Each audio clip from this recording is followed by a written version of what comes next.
Good morning, ladies and gentlemen. We'll just begin in shortly.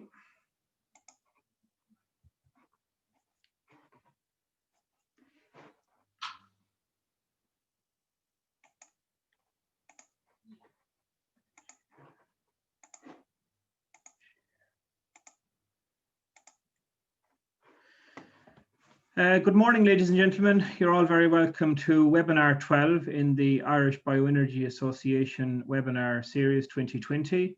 This morning's webinar covers the topic of the role of bioenergy meeting the global decarbonisation challenge. Before we begin, just a brief introduction to the Irish Bioenergy Association. We're working towards a sustainable energy future with bioenergy, and we represent the sectors of biomass, biogas, biofuels, biochar, wood fuels, and energy crops. We're also open to new members, and if you would like to become a member, you can find out more on our website, www.erbia.org. The organisation is involved in a wide range of activities, including lobbying, providing networking opportunities, providing support to members. Also, we have a number of research and development projects, and our main aim is to build and develop the Irish bioenergy industry. This morning's webinar is number 12, as I said, in our series. My own name is Sean Finan. I'm the CEO of the Irish Bioenergy Association, and I will be acting as the MC for this morning's webinar. We're delighted to be joined this morning by Dr. Christian Rakos, President of the World Bioenergy Association. So Christian will present to us shortly, and also we will have a presentation or a few slides from Noel Gavigan, who will set the scene from an Irish context. That will be followed by a panel discussion, including Dr. Eugene Hindrick and also Noel Gavigan, our technical executive. And then we will have opportunity to answer your questions, which you can post through the Q&A tab at the bottom of your screen. And we will endeavour to answer as many questions as possible. This series has been running successfully since the middle of the year. It takes place fortnightly on Wednesdays from 9:30 to 10:30. Recordings and the presentations are available on our website from all the previous webinars, and also the recording of this webinar will also be available on the website in the coming days. We're currently planning our webinar series for 2021, and we look forward to continuing into 2021 with a wide variety of topics in the bioenergy area. If you would like to become members, or also if you would like to partake or participate in our webinars, you can feel free to contact myself. My email address is there, or my colleague Teresa O'Brien, who works behind the scenes to ensure all this runs smoothly. The next webinar and the final webinar for 2020 will be number 13, and that will take place on the 16th of December from 9:30 to 10:30. And we have to yet confirm the finalize the topic and the speaker, and we will do that in the coming days and communicate that via our communications channels. By way of introduction to this morning's webinar, bioenergy is the world's largest source of renewable energy, providing a total of 13% of global energy supply, while all other renewables combined produce only 4.8%. Across the world, and in particularly across Europe, we have seen considerable expansion in bioenergy over recent years, particularly in Germany, Austria, and France. And Dr. Rakos will speak to us this morning about that. And Erbia are delighted to be joined this morning by the President of the World Bioenergy Association, and we will expand and discuss the expanding use of bioenergy as a clean, efficient fuel in the fuel energy mix. And today we also look at where Ireland can further develop this sector based on our own native resources and feedstock supply that we have available to us in the country, and that is becoming available in the future. Our speaker this morning is Dr. Christian Rakos. He spent many of his professional life working in the renewable energy sector, firstly at the Institute of Technology Assessment at the Austrian Academy of Science, then at the Austrian Energy Agency, and finally as Managing Director of the Austrian Pellet Association, Pro Pellets Austria. Earlier this year, he was appointed President of the World Bioenergy Association. Dr. Rakos is also the founding President of the European Pellet Council, which is part of Bioenergy Europe, which also the Irish Bioenergy Association is a member of Bioenergy Europe. He is an active board member of the Austrian Biomass Association and the Umbrella Association for Renewable Energy in Austria. So it gives me great pleasure to introduce Dr. Rakos to make his presentation this morning. So I'll stop sharing and over to you, Christian. So if you can share your slides. And you need to just unmute as well, Christian, you're actually muted. So Teresa might be able to do that for you.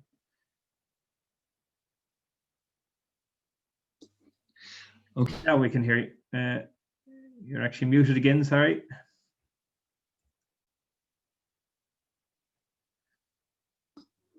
Now, good to go. Good, fine. First of all, I would like to thank you very much for the invitation to give a presentation in this context. You have missed one little detail, and that is an important detail for me. I've been spending a full year in Ireland with my family in 2004, 2005, working for the Renewable Energy Information Office in Cork. And I must say that was one of the best years in my life. So I'm a true fan of Ireland, and it gives me great pleasure to give this presentation here for an Irish audience. Good, so much for that. The topic I'm going to talk about is the role of bioenergy in the energy transition. And for those of you who are short in time and have the next webinar waiting, I'll give you the conclusion right in advance, which is, yes, bioenergy will play a key role for the energy transition, both globally, and I'm also sure it will play a key role in Ireland.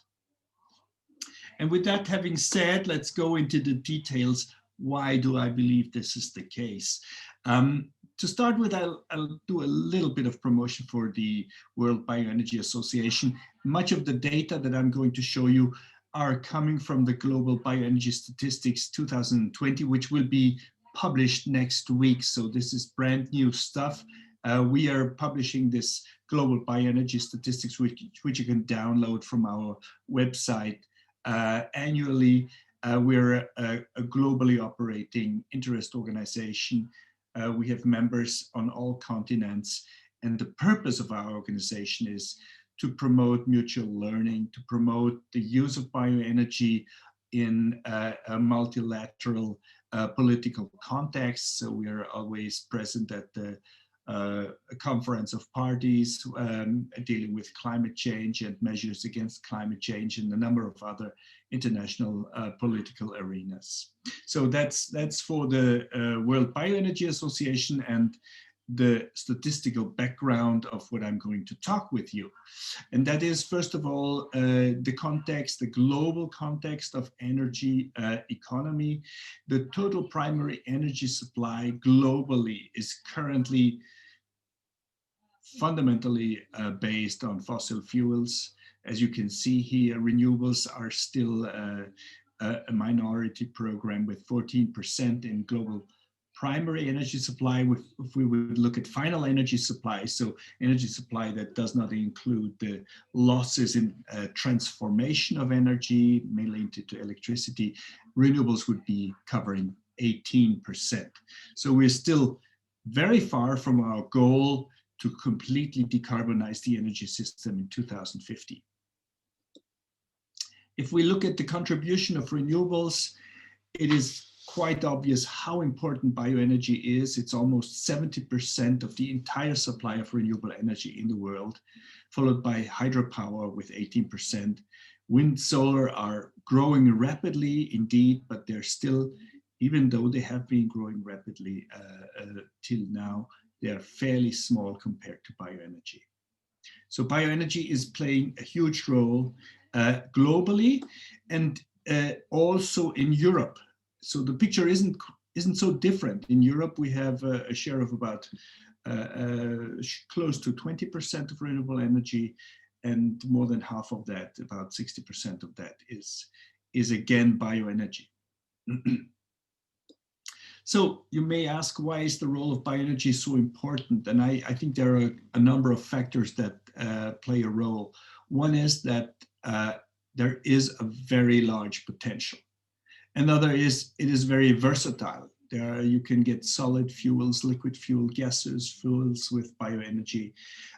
So there are many possible ways of using bioenergy, which is, again, a big advantage. And one thing that not all people are aware of, we have had tremendous advances in technology over the last couple of years. And I'll give you an example of that. And finally, and last not least, bioenergy offers a low-cost solution for energy storage. And that is important because the other renewables cannot be stored. They're either there or they're not there. They cannot be delivered at demand, and that is one of the main advantages of bioenergy. So let me go into these four arguments or four reasons for the role of bioenergy in the future. And the first one is the potential. If you have a look at this graph, it shows the global carbon flows. On the left side, the red flows, this is what is causing climate change. It's the use of fossil fuels that emit about 30 gigatons, so 30 billion tons of carbon dioxide per year into the atmosphere that has not been there before. Well, volcanoes add a little bit, another gigaton, but the big player in the global carbon flows is the sphere of plants. Plants take in 450 gigatons of carbon per year by converting that into sugars and celluloses and into the different parts of the plants. So it is enormous. Plants also emit 220 gigatons by breathing, because plants breathe CO2 during the day, converted with the help of sunlight into sugars, and they exhale CO2 by burning the sugars in the night to keep up their vital functions. So just as we do, we also inhale and we exhale, and plants do the same thing. So half of what they take in, they exhale in the night. And the rest, and that is a huge amount, that's 220 gigatons of carbon, is basically released by the decay of plants. So when plants die, they decay, and bacteria basically disintegrate the plant or fungi, and the CO2 is released again as a result of the bacterial activity. So that is what sustainable bioenergy is about. It's about using biomass that has not been used in the past, that has been discarded, that has probably also burned in I mean, we have a lot of forest fires recently, or that has simply decayed. So, and you see that the overall amount of flow is just phenomenal. It's 7 times larger than the entire carbon flow from using fossil fuels. So indeed, bioenergy has a very, very big role to play, just looking at this picture. Now, for the argument that bioenergy can be used in many ways, yes, you can see that illustrated here in this picture. We have on the top the liquid biofuels, ethanol, biodiesel, next generation biofuels. We have biogas, which has a very useful role in converting residues into valuable energy and also valuable nutritional fertilizers. And we have the use of solid biomass, either in large plants as combined and heat plants for heat and electricity supply of cities, as for example in the Scandinavian countries, or by pellet stoves for heating, which are used. I'm going to talk more about that shortly. And one of the most recent approaches to use pellets is also cooking, and I'll talk shortly about that.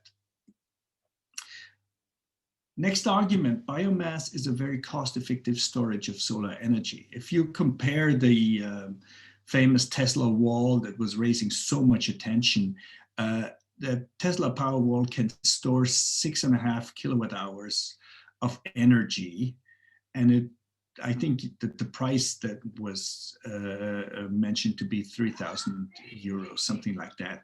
If you look at biomass, less than 1.5 kilo of pellets store the same amount of energy at a price that is by a factor of 10,000 lower. So it's so much easier and so much cheaper to store energy with biomass than with any type of battery. That's just amazing. And I think many people have not yet fully understood what that means, because it makes so much more sense to use it, especially when it comes to thermal uses. Yes, and now for the technology, and I'll show you an example, and that is the example of the emissions of biomass boilers. Every point in this graph is the official measurement of emissions in an Austrian certified laboratory of a new biomass boiler model that was introduced into the market. And you can see that in the 1980s, typical emissions were around 20,000 milligrams of carbon monoxide per cubic meter of flue gas. And you can see how the numbers are dropping over time and getting lower and lower and lower. And I should add that the CO emissions are kind of characteristic for all emissions. So if you have lower CO emissions, you have also lower dust emissions, lower emissions of unburned hydrocarbons. So it is a very good measurement for the cleanliness of combustion. And we can see in the last couple of years, we are almost at the bottom, at the zero line. And the most recent models that have been introduced have emissions that are so low that typically you cannot measure them anymore, with at least not with mobile equipment.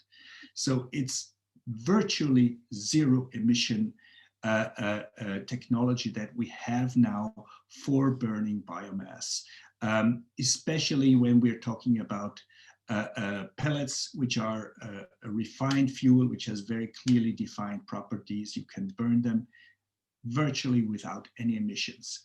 So that is why I'm saying technology plays an important role. The traditional way of using biomass in open fireplaces or in poor combustion systems is polluting and is creating issues, but this problem has definitely been solved by technology. Now, a few more words for the pellets. I mean, it was already mentioned that this is kind of my core business, running the Austrian Pellet Industry Association and also being very engaged in the European Pellet Council for a couple of years. Pellet is today still the fastest growing form of upgraded biomass. It's definitely not the largest form of biomass use. So much more chips are being used worldwide than pellets so far, but pellets is growing very fast. And the reason is basically that it is a very low cost way of creating a high value fuel. It's fairly simple. The material is milled, dried, and densified with a press, and that's purely physical processes, so it's not transformed chemically, and that means that the efforts are fairly small. The amount of energy that is lost is small, and that's why this technology is so successful.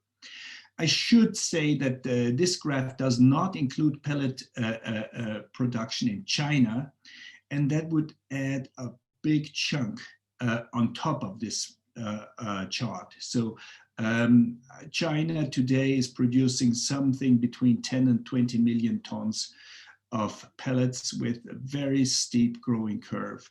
And the only reason it's not included is there are no reliable statistics so far of this sector in China, but that sector is growing there very fast. Pellets are successful at a small scale as pellet stoves. As I mentioned, pellet stoves are getting really popular in a number of countries, and I'll show you some statistics on that. And on the right side, you can see one of my favorite projects within the World Bioenergy Association, actually, and that is cook stoves that are working with pellets. It's gasifying cook stoves that you fill up with the pellets. They have forced air, so they have a ventilator, and they burn the pellets so cleanly that if you put a pot on top of that stove, after 1 hour of cooking, you will not see a trace of soot. So it's infinitely better than what is being used now in Africa.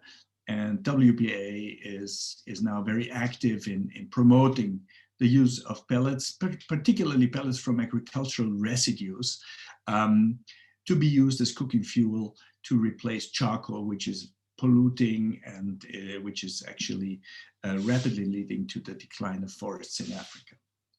And also in other places, in Asia and South America, lots and lots of wood is used in a partly unsustainable way and could be replaced. And I think that's a really exciting project I'm super engaged in.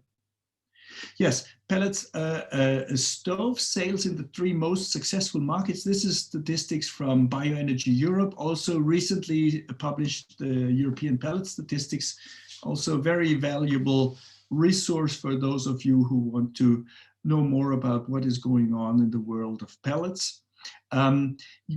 Please look at the left side at the scale. Italy is selling between 150,000 and 200,000 pellet stoves a year. And France has increased its pellet stove sales very rapidly over the last couple of years and is also in the same range of 150,000 stoves that are sold every year. Spain, the next country, is already exceeding 50,000 stoves per year. You can see that these markets are showing the potential of pellet stoves. They are fairly low cost investment. They're clean burning. They're so much better than logwood stoves in terms of comfort because they offer a continuous heat supply, and they're getting really successful, particularly in markets where there is not a very harsh climate. So pellet stoves are not very successful in Austria because it's just too cold to just heat with a stove. Typical houses would have boilers. But in Italy, it's different. It's Mediterranean climate. It's very unpleasant in the winter. It's cool and damp. But with a pellet stove, it can be quite nice and comfortable. And the same applies for France, for Spain. And I'm sure that, and I'm really surprised that pellet stoves don't take off more successfully in the UK and in Ireland. So I hear that recently pellet stoves are becoming more successful in Ireland. This is really a good heating system that has a lot of potential for the future. And of course, pellets are also used at large scales in a number of very large installations. This shows you the Avedøre power plant in Copenhagen. This power plant is supplying the entire city of Copenhagen, both with electricity and with heat from wood pellets. So absolutely sustainable solution, 94% fuel efficiency, a perfect way of using biomass in a modern way and supplying an entire city with bioenergy. Doesn't do it alone. There is another big power plant which is running on wood chips. It has been established this year or it put in operation this year by Ho for another 300 megawatt wood chip power plant, also supplying the city of Copenhagen with heat and electricity. So big scale biomass also works, but there are also medium scale plants. In Austria, we have now 2,500 rural biomass district heating systems. So 2,500 villages with plants like this. You can see here in the picture. All of these plants are running with wood chips because that's the cheapest fuel and it's locally available. You can see the forests all around.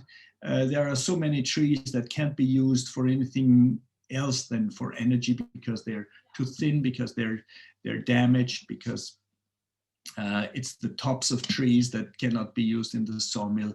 These are being chipped and then used for local heat supply. And it's, again, a very sustainable, very clean way of supplying an entire village with renewable energy. So what about the bioenergy opportunities in Ireland? From my point of view, the most competitive ways of using biomass are currently, most of them related to heat generation. And I've mentioned the pellet stove. The pellet stoves are one of the real competitive ways of using biomass, followed by industrial process heat from chips or pellets. That is still quite underdeveloped, but I think it's gonna show a big time increase in the coming years, because I mean, industries are more and more aware that they need to decarbonize, and that's a very convenient way of doing so. It's not as convenient as gas, obviously. It's definitely cheaper than gas. Well, depends on the gas price. I shouldn't say that. The gas price for the final consumer is definitely much more expensive than pellets, but industries do get gas at fairly low prices. So I'm not sure about the direct benefit in terms of economics, but in terms of decarbonization, there's a very obvious benefit. Commercial pellet or chip boilers heating larger buildings, public buildings, they're all very economic solutions and can be done in many cases. The next in the kind of row of economic benefits are domestic boilers. Could be log wood, of course, but could also be pellets. Chips that wouldn't typically be used for domestic applications because they need too much volume for storage. And finally, district heating, of course, combined heat and power, which is also available now with fairly small capacities in the 100 kilowatt range, with gasification and gas motors then operating on chips or pellets. And finally, of course, biogas and biofuels, which also have their benefits, but like biofuels, probably not that important for Ireland, as you don't have a very large agricultural production that has surplus possibilities. So that's what I can see for Ireland. And you might ask, why am I talking mostly about heat applications? If you look at the heat market, this is quite an interesting graph. It shows you the power requirement in the heat market compared to the power delivered through the electricity grid. In Austria, we have about 10,000 megawatts of maximum demand in the electricity grid that is typically required during the winter time, because we do have some amount of electric heating. But if you compare that with the power that is delivered, for example, by gas boilers, in a cold winter day, it's 25,000 megawatts. So it's more than twice as large as the power demand that is in the electric market. And if you would add what is being delivered by oil heating or also by biomass heating, you will find out that we have a total peak demand of energy or of power, I should say, so not electric power, but energy per second of about 50,000 megawatts. So the peak power demand in the heat market is 5 times higher than the peak power demand in the electric market. So if people are talking about electrifying heat supply, I think many don't get the point what that means for electricity supply, because it means that in the winter time, you will end up with an incredible increase of power demand. And this is why I believe biomass is a very important role to play in this context, because we are able to deliver that power because we are able to store the energy, whereas that is very difficult if you look at renewable electricity coming from wind or from solar. So that is a last argument I wanted to show you, and I'll end up with my main statement, which is bioenergy will play a key role in the energy transition globally and also in Ireland. So thank you so much for your attention, and I'll hand it over again to Sean. Thanks very much, Christian, for your presentation, and we can further explore some of the points you have raised in our panel discussion. I see questions have started to come in on the Q&A tab at the bottom of the screen, so if any of you have any questions, any of our participants this morning, please feel free to submit them to the Q&A tab. The next I'm going to now call on Noel Gavigan. Noel is the Technical and Projects Executive at the Irish Bioenergy Association. And Noel will just briefly set the scene for us in terms of the Irish context, in terms of heat demand and feedstock supply. So Noel, could I ask you to turn on your video and unmute yourself and share your slides, please? Wait, 1 second now. Now, I'll give a brief. Let me know, Sean. Can you see that, Jed? No, it's not showing yet, but now it's showing. And just go to presentation mode, Noel, please. Yeah, right. So just to give a brief outline, as Christian outlined, what's going on a European basis and a world basis, just to give people an idea of the figures we're talking here in Ireland and what's involved. It's not gone to a presentation mode yet, Noel. No. Sorry. And that's the 4th slide, so you just have to go back to the first one, I think. Or is that? I'm on the first here now, so it should. Okay, that's good. Yep. Okay. Now these figures, just to let you know, we're in the process with our partners in Renewable Energy Ireland conducting a heat study for Ireland, which is really a roadmap for Ireland for up to 2030 and up to 2050, looking at how we decarbonise our heat, and that's been done by XD Consulting. Christian, your former colleague in the REIO, the office in Cork, Xavier Dubison, is heading that study. So we have taken some of the figures that they're producing in that in terms of what the market is like here in Ireland, and it just gives a bit of context on it.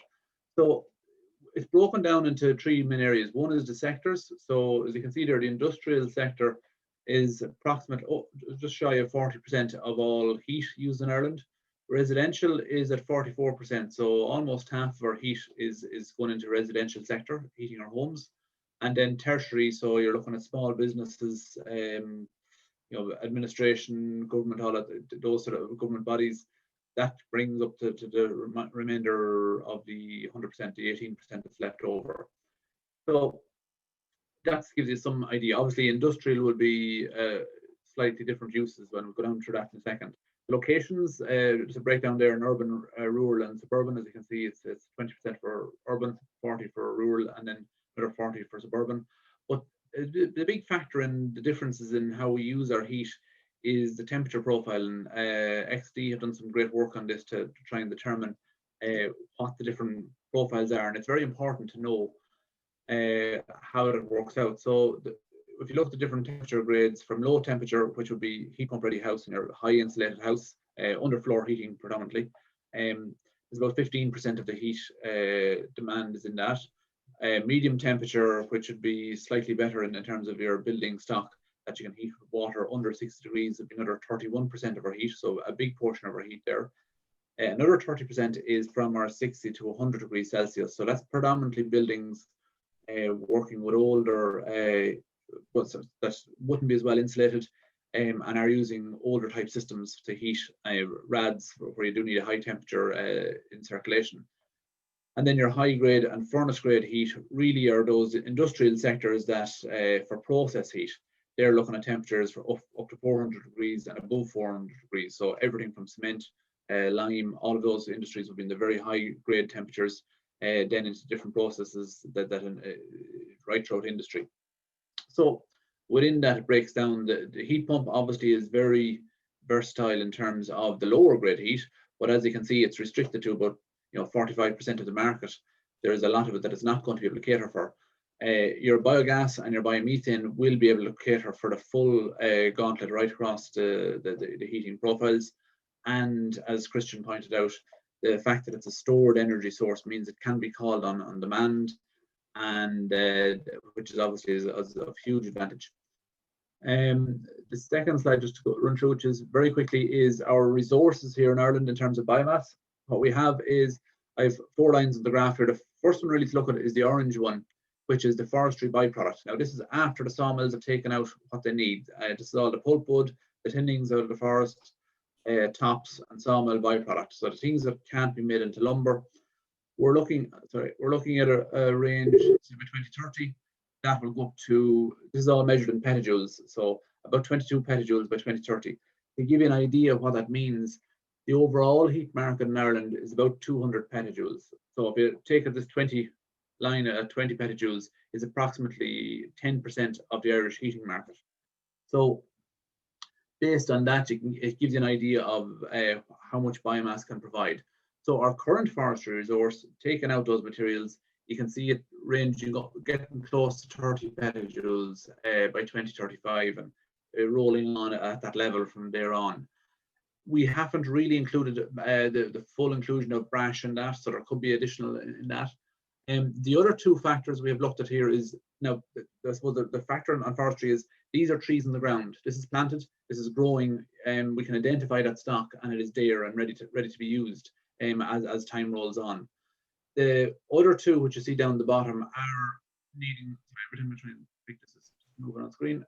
The other 2 down at the bottom, the willow, which is this turquoise line, and then the short rotation forestry, this green line at the bottom, are, if we put in an extensive planting program of about 3,000 hectares per year. As you can see, willow, because you can harvest willow after year 3, it is growing quite rapidly in its production, so you do start to get good effects by 2030. Short rotation forestry, by its nature, is where you would have an approximate 15-year rotation. You plant trees today for harvest as a short rotation forestry fiber or energy crop in 15 years' time. So obviously, for the first 15 years, you're not going to get any fuel out of that crop. You're waiting until the harvest period in 15 years. So after that period of time, you're looking at it coming out at about 8 petajoules if we go to that planting rate for both of them. And the short rotation forestry, obviously, if you continue planting, it'll increase dramatically over the period of time. So that's just the resource of it. I'm not going to dwell too much on that, but it just gives you a bit of context in terms of our heat market is about 200 petajoules here in Ireland, and the biomass resources are able to provide, depending on how you're looking at it, currently in the ground, more than 10%, 10 to almost 13, 14%, 15% possibly. And then if we start planting specific crops for energy, we could double that over the course of the next 15 years. That's just to give a context of where this is coming from. The fuel types, then, I'm not going to go too much into this. Christian has talked quite a lot about wood pellets. We've done plenty of webinars on this in the past, including wood chip and firewood. But those materials, they're the 3 main forms that we would see, and they do allow for a rapid decarbonisation of our building stock without the need for large retrofit programs and the capital and the disturbance of doing those. So it is a very viable source and something that we can rapidly use should we need it. Obviously, we're very much pushing forward the idea of looking at the SRH and also ensuring that you've got the right fuel quality and wood fuel quality assurance. It's critical that in order to ensure we have a good market and that you've got reliability, that the right fuel is used and it's correctly manufactured for the use of the boiler that you have. So the last one then is to look at the biomethane sources and biogas industry in itself. So there's 2 main routes. We've a number of webinars where we discussed this in more detail. If you want to look back through our different webinars back in October, we looked at this quite a lot. So the biomethane in large industrial scale using food waste and energy crop, that's where you're going to upgrade the biogas into biomethane for injection either into the fossil fuel grid or the gas grid, or you're using it direct sale to the consumer.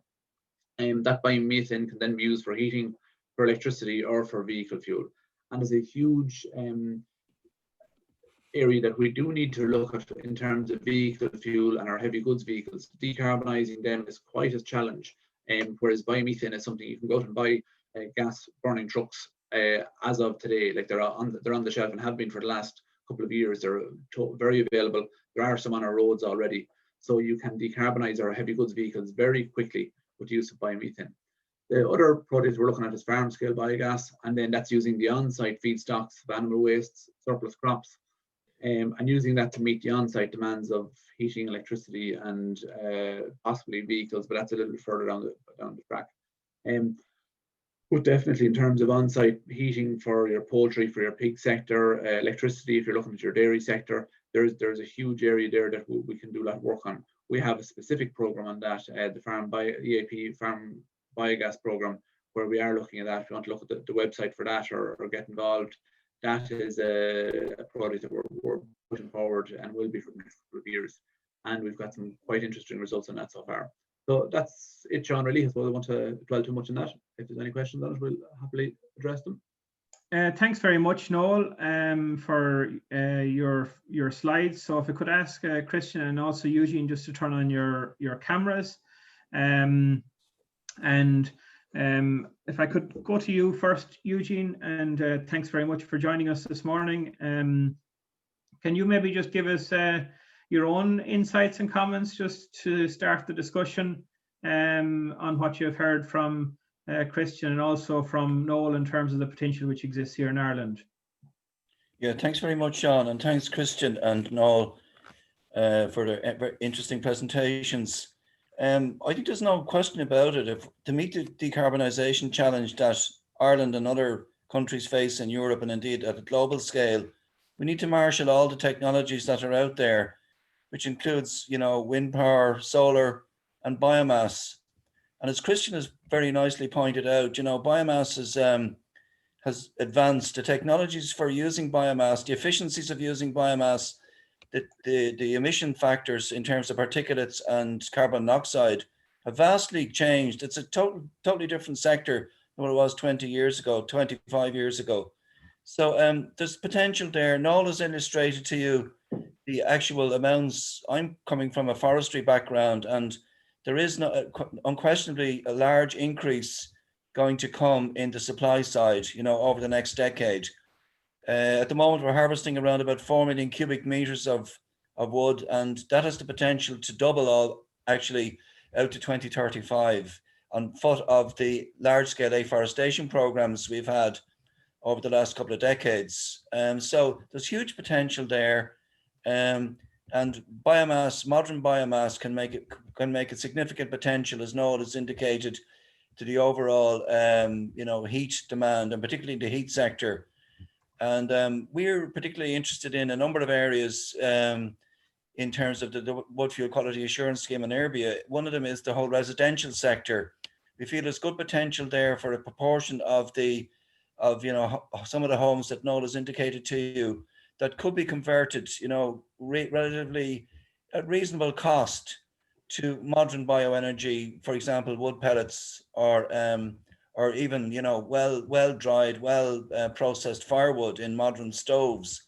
So we think there's a large potential there. And also, I'd like to say, in relation to, I was very struck by Christian's district heating slide of 2,500 installations in Austria. And I think that's really an area that we've done very little in Ireland on that. There is potential, and it's not just about biomass, it's about waste heat. It's about, heat pumps, sort of mixtures of different technologies that can be brought to bear in terms of district heating.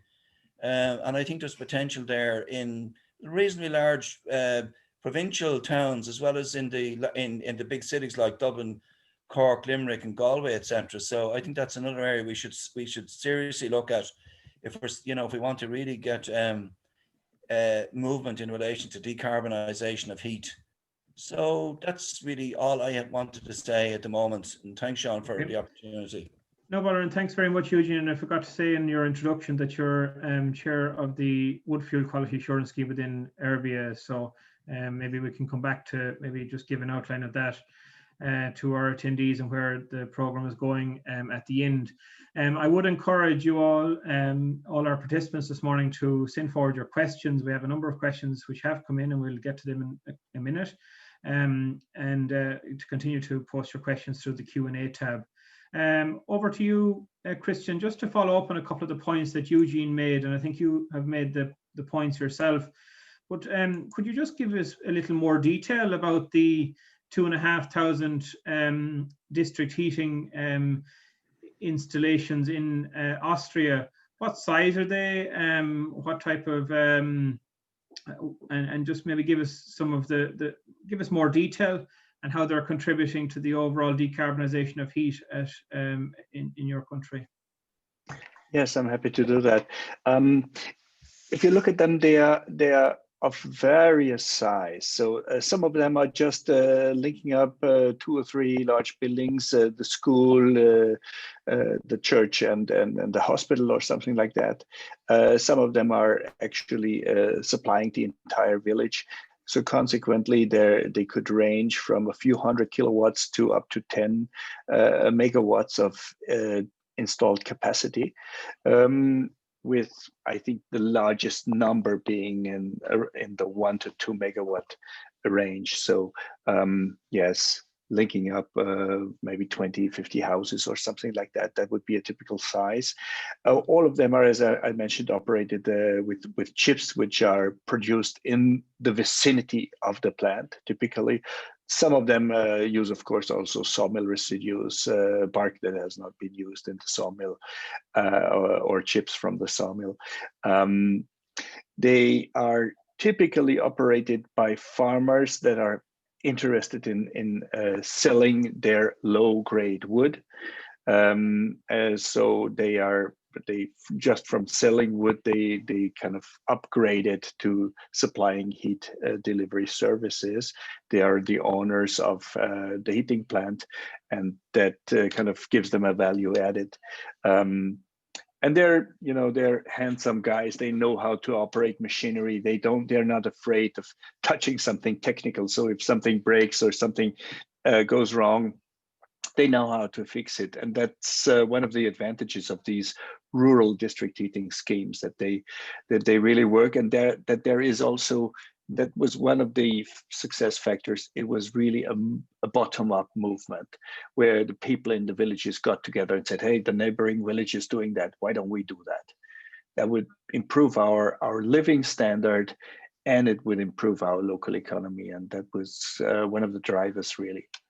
Of course, not the only one. I mean, there have been subsidies ever since that was done, and there has been good advice for these. So there were local advisory bodies created in most of the provinces to help bring these into the field, because it's not so easy to start such a project.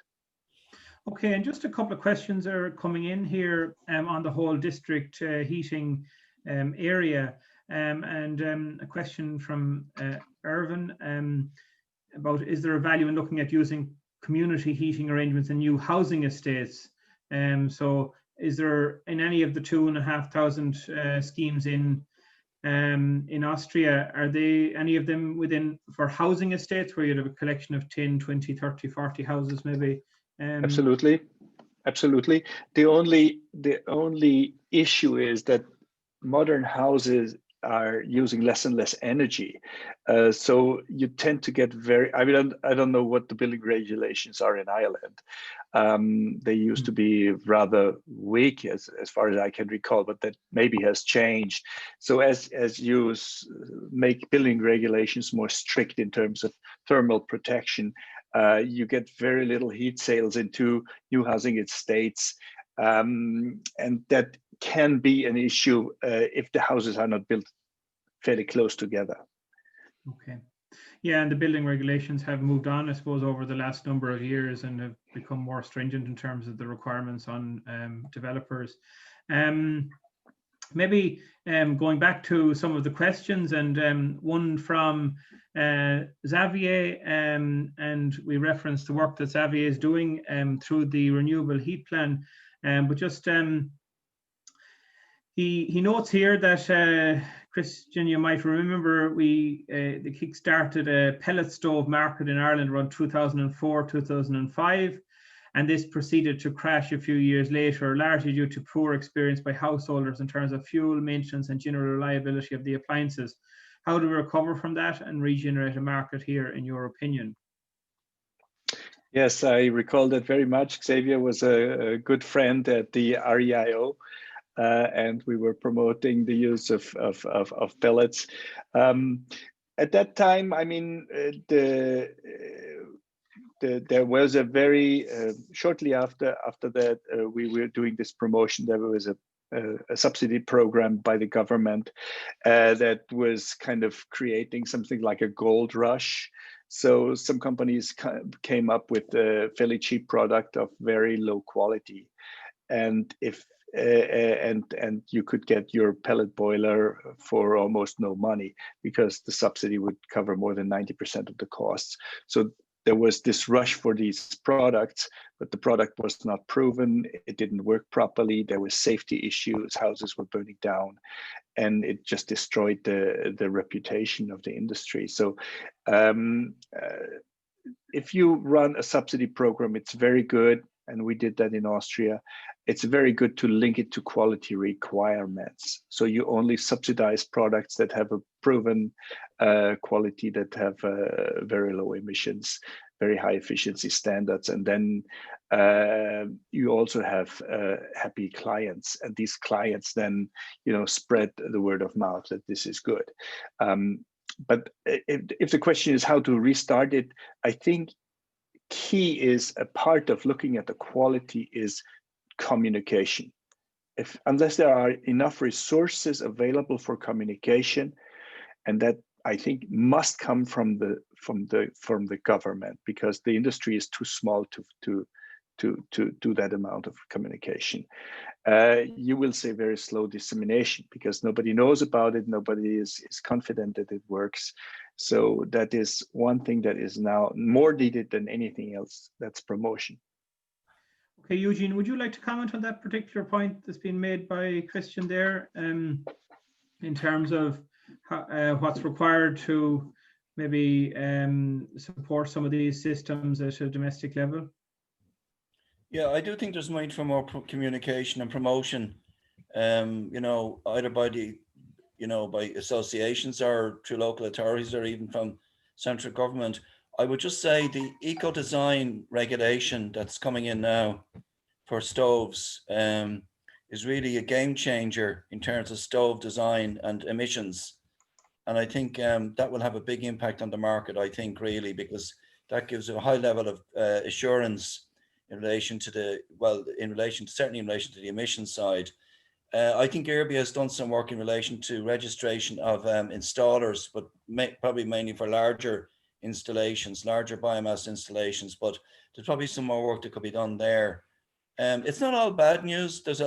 I think it's a bit of a resurgence actually in pellet sales in the last couple of years.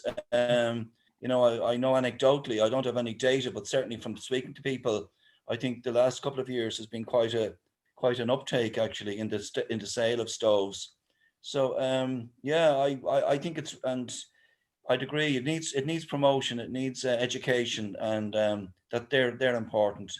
So Airbnb, I think, has a role there, and obviously then government and agencies to promote, to provide information on operation and installation, etc., etc. Just to add, I'll bring you in now there in terms of the next two questions. One, a question here about the shortage of biomass feedstock going forward, and I assume this might be as a result of the licensing issues. Is there any other products, forestry products or byproducts that could be considered in the short term to shore up feedstock supply? And then an additional follow-on question about the potential in using waste from forestry timber that is currently being utilized, or is there any statistics or figures on this? And maybe just give an update on the WFQA as well, Noel, if you could. Yeah, so we have, in terms of, there is a current, across the timber industry, there's a shortage due to the licensing issue, which is, a number of sawmills are under huge pressure. As a result of it, we're importing timber from Scotland at the moment to keep our sawmills going. So there is a crisis there at the minute. Now, I I'm visiting a lot of our suppliers or certified suppliers in the WFQA, and over the last number of months, we've a whole different regime under COVID where I do need to go and sample from each site, but we're doing audits remotely. But I visited a lot of the yards, or most of them, the last 6 months. Stocks are lower, but they generally would have stocked up to ensure they have enough for the heating season. Generally, they're stocking well in advance to ensure that they're able to get through the following heating season, because you're looking to air dry. You want your stocks in by June. So most don't envisage any, they're shorter than they'd like to be, but they do have, say 80-90% of the stocks that they would like to have going into the heating season, and possibly a bit more, and some of the surplus. So they're not too tight, but obviously if this crisis isn't resolved, it'll be a problem for next year. And waste in from the timber industry as a potential product?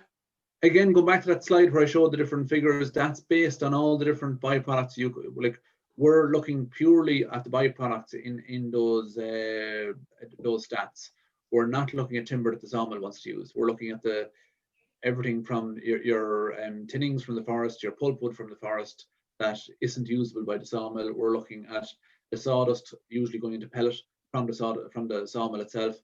There's a lot of from slab wood and everything that's taken off the lumber in the sawmill that's chipped. All of that is a very much measured resource, and we have good accurate figures on that. So we're quite confident that those figures we showed up earlier on. There could be additional potential through brash. We haven't fully utilised or tabulated what brash can do. Brash is basically your side branches and your tops, and there's a lot of material there. But that's more geared towards your large industrial boilers. It's not suitable for smaller boilers. Okay. And if the attendee that asked those questions would like to further information, just feel free to get in touch with Noel or myself, and we can certainly provide you with further information. Going back to you, Christian, there, question from Stephen. Again, is focused on the district heating. What would you see as the barriers to development of district heating, and how would you suggest these barriers could be overcome in Ireland? So from your own experience, could you give us your perspective in terms of barriers for district heating? Sure. Let me just shortly comment the issue of supply security. I mean, one thing I think that you should eventually also factor in is that we do have a global biomass trade in the meanwhile. We do have ships crossing the oceans with chips, with pellets. And this is becoming a very established industry, an industry that is subject to very strict sustainability rules and certifications. And that, I think, adds to the possibilities also for a country like Ireland. I mean, you have access to the sea, and this market is there. And some countries with small forest inventory, as Ireland, such as Denmark, for example, they're still able to use a lot of biomass due to this international market. So I think that is something to kind of factor in. Eventually, bioenergy is not only it. Of course, it's primarily about using local resources, but it can also be done with resources that are sourced sustainably, but in a different place where there is more space, more growing, better growing conditions, or other reasons why there is a surplus. Now, for the question to the biomass district heating, I mean, the main barrier is the investment costs. It is a significant upfront capital investment, and it was only possible to realize all of these plans because there were substantial subsidies available. So that is, I'm talking about 30 to 50% subsidy for the investment. And number two is know-how. Know-how is critical. It's these systems are more complex than you would believe they are. We had issues with failures in planning that had severe consequences in the beginning, and then we established a quality assurance scheme that starts with the design phase. So even during the design phase, you have a quality manager who is following up the project. And we found that was really important for the success, that you have plants that are working properly, that don't end up in technical or economic disasters. So that is something to pay attention to if you want to develop that. And then the availability of advice for local developers. Can I just ask a specific question, Christian? One issue we're coming across here is when you put in a district heating system, I can understand the smaller ones where you're dealing with a dozen houses or so, and it's farmer-led. But say those 2,500 units that you're talking about, say in medium-sized towns, in terms of ownership of the network or ownership of because, say for example, one issue we would see here in Ireland is if you want to heat a school, you need public procurement rules around providing that heat. So how have they addressed those sort of challenges? We have a number of utilities that became quite active in building and operating these plants. I think that's an advantage because they are very professional organizations usually. They have a capacity, both financially and organizationally, to operate such structures. So it doesn't all need to be bottom up. I think once the size is exceeding a certain range, for sure it's a good choice to have utilities well organized to establish and run that plant. Okay, unfortunately, we're coming towards the end of our session this morning. I suppose just to maybe pick up on one or two points that you made, Christian, you mentioned about a global supply chain. I suppose we're trying at all costs to establish indigenous supply chains here. So we do note your comments, and it is, as Noel has articulated through his slides, the volumes of biomass are available, but it's about mobilizing that biomass and also ensuring that it can be used, as you say, as locally as possible to drive a local indigenous economy. If I could maybe just, if Eugene, would you have any final I'll ask all of you for concluding remarks. So Eugene, if you have any final concluding remarks, just very briefly, and I'll go to Noel after, and then we'll finish up with you, Christian, in terms of just a summary point that you'd like to make at the end. So Eugene, over to you for your concluding remarks. Okay, I think Christian has demonstrated quite clearly that the role that bioenergy has to play in relation to decarbonising, the future, if you like. And he's pointed out that bioenergy, the systems for combustion and so on have greatly improved in the last number of years. Very briefly on the resource side, we do have quite a large growing resource in Ireland that's already in the ground, that's available. And as Noel has pointed out, the current use is around 9 petajoules per annum for wood from wood energy. And we think that we can at least double that, or more than double that in the period up to 2030 and beyond. So there's a big potential there. There are difficulties at the moment in relation to the licensing system, and they're very serious issues, but I anticipate they will be addressed, and it's being addressed at the moment. So there are a number of tools available, and if people want to get in touch with Irbia or Noel or myself, we can direct you to supply chain tools that are available to appraise resources and on a local scale, actually. So I think the future is bright. It needs to be carefully thought out. As Christian has said, the devil is in the detail in relation to district heating schemes and so on, and on the domestic side. We need high quality appliances, high quality installation, very careful planning, and very careful execution. But I think there is a very, very bright future for bioenergy in Ireland. Noel, your concluding remarks? Yeah, just again, follow up a lot on what Eugene is saying and agree with it. There is a huge potential here within the country. There is a ground up approach happening. As Christian talked about how the district heating systems had set up, we are seeing quite a lot of activity in the pellet market here in Ireland, both in terms of the pellets themselves, a lot of bagged product now starting to move, and that has increased quite a lot over the last couple of years. And talking to stove suppliers, the pellet stoves are becoming extremely popular, and that's without any government support. The numbers are going up quite strong, and it's a big area of activity for them. So I do think there is definitely a movement there, and it's a case of, it's a very efficient and good way of decarbonising our housing stock, and either partially or fully. And I think we need to be embracing that and moving it forward as quickly as we can. Thanks, Noel. Christian, just for you to conclude, would you like to just give us your concluding remarks, please?